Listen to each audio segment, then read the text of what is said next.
안녕하십니까. 명쾌한 구독자 여러분, 이주영 의사입니다. 여러분 단백질 많이 드시나요? 뭐 요새는 이제 운동 같은 거 하고 나면 뭐 오운완 이런 거죠. 오늘의 운동 완료 막 이렇게 해가지고 뭐 SNS나 각종 이제 그 소셜 미디어 플랫폼들에 보면 굉장히 막 그냥 보기만 해도 흐뭇해질 정도로 아름답고 멋진 몸을 가지신 분들이 많이 보이는데, 그분들이 항상 하고 나면은 뭐를 합니까? 여기 인플루언서들이라고 하죠. 그런 분들이 이렇게 쉐이크병에다 해가지고 뭐 어떤 뭐 크레아틴이라든가 뭐 단백질 보충제라든가 이런 거 초코맛 무슨 맛 해가지고 막 그런 거 막 드시잖아요. 닭가슴살 같은 걸 먹기도 하고 이렇게 하는데, 거기에 대해서 이제 어떤 이제 단백질 쉐이크 자체가 신장을 망가뜨린다는 얘기죠. 그래서 사실은 2030이면은 뭡니까? 이제 우리 미래죠. 물론 이제 어린 애기들 당연히 미래지만 2030이면 저 같은 경우는 이제 저보다 이제 20살 이상 제 인생 제가 지금까지 살아온 거 한 나누기 2 하면은 그만큼 어린 친구들인데, 이 친구들이 제 나이 때만 해도 신장이 망가졌다라고 하면 사실상 이거 특별한 뭐 지병이 있거나 뭔가 안 좋았나 이 정도 생각하지, 뭐 당뇨가 있거나 이러지 않는 이상 제 나이 때도 사실 망가지기 쉽지 않은 부분인데, 문제는 뭐예요? 2030들 그 세대에서 그게 폭증하고 있다는 거예요. 그래서 이게 한국경제신문에 나왔던 얘기입니다. 그래서 몸짱되려다가 몸꽝된다, 신장 망가진 2030. 그래서 2030 세대의 투석 환자의 62%가 남자라는 겁니다. 거기다가 가서 이렇게 검사를 하면 신장이 안 좋다 그러면서 운동하지 말라 그러고, 뭐 이제 그 단백질 쉐이크 같은 거 먹지 말라고, 격렬한 운동하지 말라고 그러잖아요. 이제 그러니까 그런 잔소리 듣기 시작하면 또 내원을 또 꺼려요. 왜냐면 운동을 하고 나면 당장에 막 아드레날린 나오고 엔도르핀 나오고 하니까 막 기분 좋으니까, 이렇게 좋은 건데 왜 못하게 해? 하면서 이제 자기 스스로 판단하는 거죠. 그렇기 때문에 사실은 단순히 62%가 남자인데 숨은 젊은 환자가 더 많을 수도 있겠다라고 하는 기사가 나왔습니다. 그래서 이제 거기에 대한 이제 댓글들 같은 걸 보다 보니까 어떤 정형외과 의사분이신 것 같아요. 환자 중 하나가 살을 뺀다고 무리하게 다이어트를 했다가 척추를 다쳐서 절대 운동하지 말아라 했더니 운동 없이 근육 키우겠다 단백질 쉐이크를 계속 먹어서 신장까지 망가진 경우가 있다고 합니다. 뭐 이거는 진짜 뭐 정형외과 의사분이신지 아닌지는 알 수는 없지만 실제로도 저도 겪어봤던 이제 환자 케이스이기 때문에 이제 운동을 안 해도 단백질을 뭐 어느 정도 뭐 체중 곱하기 뭐 몇 해가지고 몇은 먹어야 된다 막 이런 이야기를 들었다고, 그걸 이제 그냥 이제 말 그대로 좀 의사분들한테나 한의사분들한테 물어보면 되는데, 어디서 그냥 주워들은 그런 이야기 가지고 이제 판단을 하셔가지고 드셨다가 정말로 신장이 많이 망가져가지고 그렇게 문제가 되는 경우가 있습니다.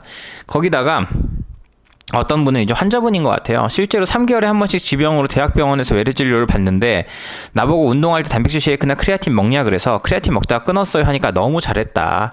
과다 복용이나 꾸준히 먹어서 신장 기능 저하온 20대 환자들이 너무 많다라고 의사가 얘기를 했다고 합니다. 그러니까 실제로도 이게 꽤 있는 일이에요. 꽤 있는 일이기 때문에 내가 뭐 신장이 건강해가지고 크게 뭐 못 느끼는 분들은 뭐 내 이야기가 아니다, 뭐 그런 애들이 있어, 뭐 그런 사람들이 있어 이렇게 생각할 수 있지만 꽤 많은 이야기고요. 그런데 2030만 그럴까요? 요새는 사실은 40대 50대도 보면은 그냥 진짜 소위 말해서 민증을 간다 그러죠. 그러지 않고서는 나이 구분 안 될 정도로 관리가 잘 되는 분들이 많단 말이에요. 근데 그런 분들 중에서 몸은 너무 좋은데 통풍이라든가, 몸은 너무 좋은데 신장 수치가 안 좋아서 투석을 받아 다닌다든가 이런 분들이 꽤 있습니다. 그런데 그분들은 생각보다 내가 단백질을 먹어서 이게 이렇게 망가졌구나를 모르고 계시는 경우도 꽤 있더라고요. 그렇기 때문에 이거는 무조건 근육을 키우는 단백질이 좋다? 절대 아닙니다. 근육을 키우고 나면 그 근육에서 생긴 노폐물이나 이런 거는 결국 젖산이라고 하는 피로물질로 쌓이거든요. 그걸 제거하려고 그러면 담즙이 소모가 되고요.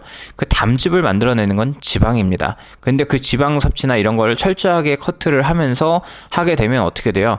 바싹바싹 몸이 말라가죠. 그러면서 이제 결국에는 여과 기능을 하는 부분들의 독소나 이런 거를 해독을 못하게 됩니다. 그렇기 때문에 간과 신장을 동시에 망가뜨리는 거예요. 그래서 내가 술 한 잔도 안 마시고 운동만 열심히 하는데 그럼 당연히 건강한 생활이라고 사람들이 생각할 수 있지만, 당연히 술 마시는 건 안 좋지만 그만큼 단백질과 야채, 그죠? 보통 그렇게 많이 섭취하시잖아요. 그게 결국에는 탄수화물과 단백질만 보충을 하는 거거든요. 탄수화물과 단백질은 결국에 당으로 저장이 되게 되어 있습니다. 그렇기 때문에 우리가 왜 보통 눈 건강 얘기할 때 뭐라 그럽니까? 눈은 한번 나빠지면 절대 좋아지지 않는다 얘기하죠. 신장도 마찬가지입니다. 신장도 한번 망가지기 시작하면 사실상 되돌리기가 쉽지 않아요. 그래서 지금 현재 남아있는 신장 기능을 최대한 유지하면서 살기 위해서라도 지금이라도 늦지 않았으니까 내가 크레아틴이라든가 그런 걸 진짜 전문적으로 막 아주 뭐 과학적으로 설계를 해가지고 운동을 하시는 분들이라고 하면 모르겠는데, 그렇게 하는 세계적인 선수들조차도 심장마비라든가 뭐 신장 문제라든가 이런 걸로 여러 가지로 이제 문제가 생기는 걸 보면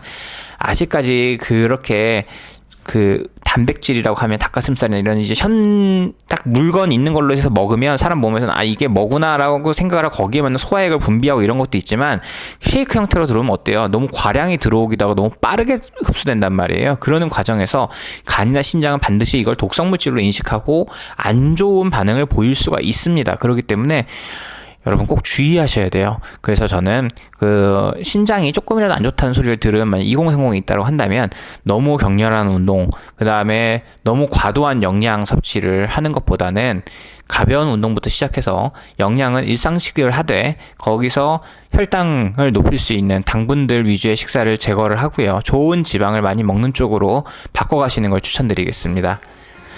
구독, 좋아요, 알림 설정 부탁드립니다.